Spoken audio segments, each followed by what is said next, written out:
Who am I? It's a question that keeps us all busy. We live with that question. We want to be understood by others, but also by ourselves.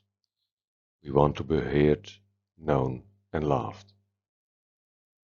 Even if someone says he doesn't care what others think, it's often his ego that tries to distinguish itself. Your whole life you have been positioning yourself in relations to others, to try to find the identity that really suits you. Pretty tiring, actually. Who we think we are is an illusion that we are slowly building up throughout our lives, based upon our upbringing, our culture and background, all the experiences we have in relationships with others, all the conversations we have, all teaching moments during our lives.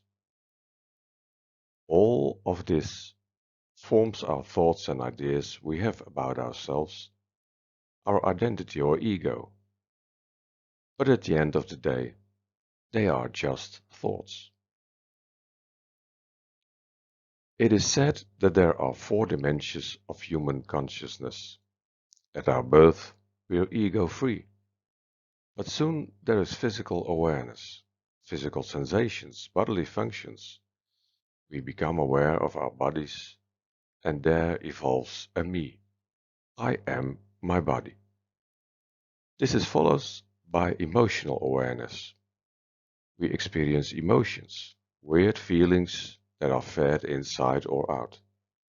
They are often so strong that we start to realize that we have a body and that we are emotions.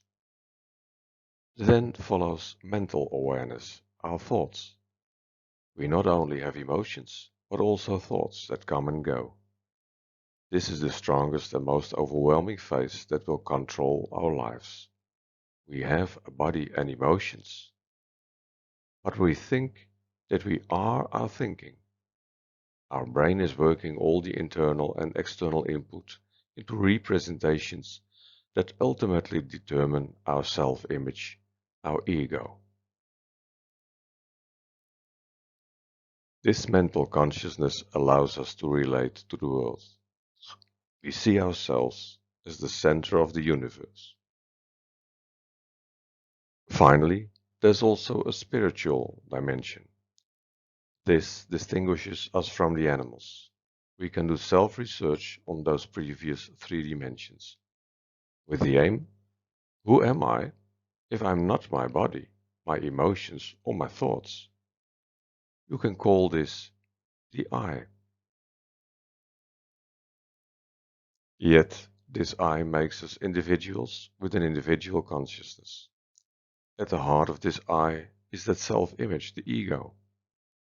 From all kinds of earlier experiences gained in our lives, a central self-image is gradually created, with which people identify themselves.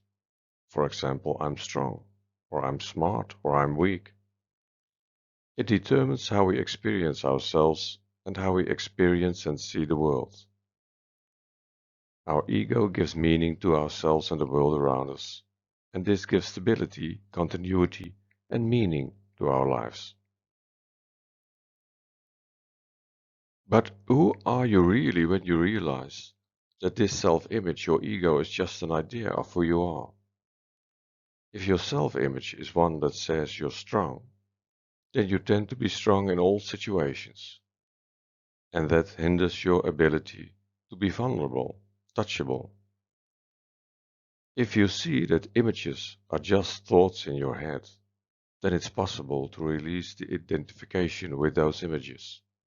You don't always have to be strong anymore, or smart, or weak, or stupid. You can let it go. It's just a self-image, a story. Realizing that can be quite liberating. There is another reason why ego can be seen as an obstacle to spiritual growth. We tend to do everything we can to maintain our self-image. This is a defensive attitude, which basically makes us self-focused, egocentric. It hinders our compassion. the ability to be open for other people, for other experiences, feelings, ideas. It hinders our humanity. No self-image says something about who you really are. You can never be a self-image.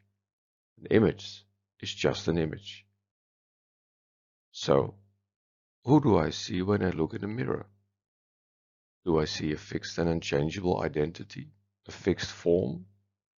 Or do I see a multicolored layer of images that originated on the basis of all those experiences and learning moments with others?